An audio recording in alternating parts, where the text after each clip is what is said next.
रोहित एक खुले मिजाज का लड़का था। उसे किसी से कोई मतलब नहीं था, बस अपनी दुनिया में बिजी रहता। जानवी बहुत तेज और तीखी नेचर वाली थी। उन दोनों के बीच हमेशा नोक झोंक रहती थी। कॉलेज में फेयरवेल के लिए वो दोनों पति पत्नी का नाटक कर रहे थे। एक दिन नाटक की प्रैक्टिस करने के बाद रोहित जानवी से कहता है कि अब तुम मेरी बीवी बन गई, चलो शादी की पहली रात मानते हैं।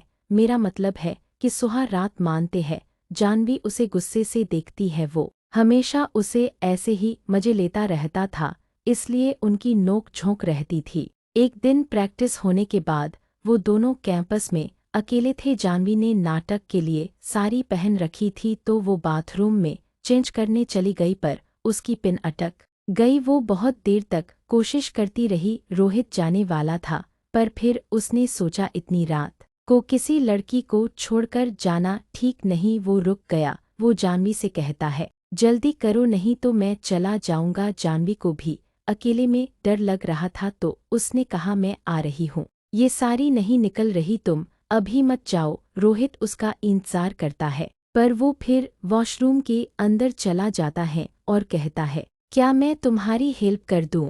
जानवी उसे देखकर मुंह बनाती है और गुस्से में कहती है, चले जाओ, मैं खुद कर लूंगी। रोहित उसके पास आता है और कहता है, आखिर नाटक में सही, पर अब तुम मेरी बीवी हो तो मेरे सामने कैसी शर्म। लाओ मैं मदद कर देता हूँ उतारने में। जानवी उसे मना करती है, पर इतनी देर में रोहित उसकी कमर पकड़कर खींच लेता है। जानवी के होंठ रोहित के बिल्कुल करीब थे। वो उसकी बाहों में कांपने लगती है, पर रोहित जोर से हंस देता है और कहता है, बस मिस जानवी, तुम इतने में ही डर गई, कितनी डरपोक हो तुम। बस जानवी को रोहित की यही बात बेकार लगती थी। वो बात बात पर हंसी मजाक करता रहता था।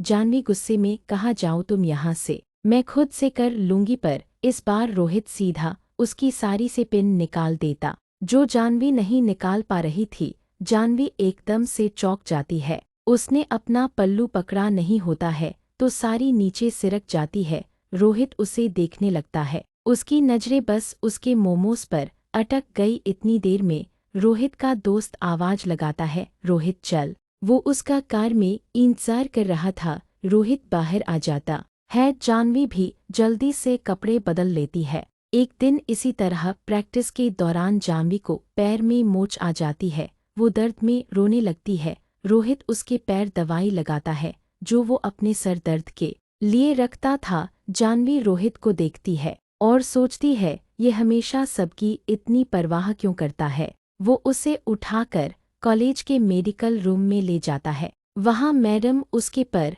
गर्म पट्टी लगा देती है। रोहित वहाँ से चला जाता है। प्रैक्टिस खत्म होने के बाद सब अपने घर चले जाते हैं। जानवी धीरे धीरे पैदल रास्ते पर चलकर घर जा रही थी। रोहित उसे देखता और कहता है, चलो मैं तुम्हें छोड़ देता हूँ। जानवी उसके साथ बैठ जाती है, पर रोहित का ध्यान कहीं और था। वो उसके बड़े बड़े देख रहा था और मुस्कुरा रहा था। रोहित कहता है, जानवी मुझे मोमोज खाना बहुत पसंद है, क्या तुम भी खाओगी? जानवी गुस्से से रोहित को देखती और कहती है, चुपचाप सामने देखकर गाड़ी चलाओ। रोहित सामने देखने लगता। रात बहुत ज्यादा होने के कारण जानवी रोहित को अपने ही घर रुकने को कह देती है। जानवी उसे अपने पापा के कपड़े पहनने को दे देती है। रात को जानवी को लगता है कि कहीं रोहित को पानी की जरूरत हो तो वो उसके रूम में जाती है, पर देखती है वो बिना कपड़ों के ही पलंग पर सो रहा है।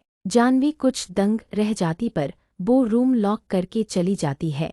पर अब जानवी को वो देखने के बाद नींद नहीं आ रही होती। अचानक उसके कमरे का दरवाजा खुलता है और रोहित अंदर आ जाता है। वो अभी भी उसी हालत में खड़ा था। जानवी कहती है, क्या हुआ रोहित, तुम्हें कुछ चाहिए और तुम ऐसे क्यों खड़े हो? रोहित कहता है, जानवी मुझे मोमोज खाने है, ये भी उसी के लिए मचल रहा है। मैं जानता हूँ तुम्हें भी नींद नहीं आ रही, चलो इसी बहाने नींद आ जाएगी। जानवी कुछ कह नहीं पाई। रोहित उसके मोमोज खाने लगा।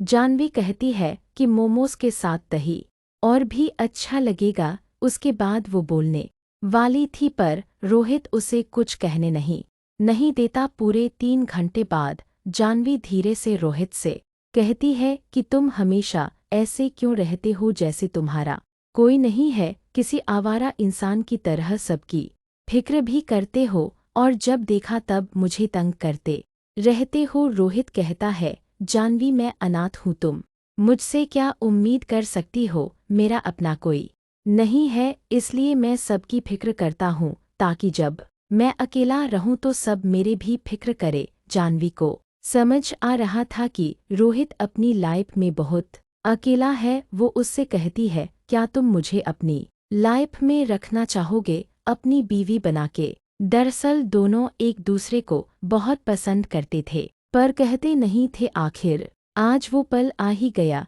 रोहित उसे प्यार भरी आंखों से देखता है और कहता है, हाँ मैं तुम्हारे साथ अपनी पूरी लाइफ बिताना चाहता हूँ, मैं तुम्हें सच में बहुत प्यार करता हूँ। दोनों एक दूसरे की बाहों में फिर से खो जाते हैं पर इस बार 2 या 3 घंटे के लिए, अपने पूरे लाइफ के लिए।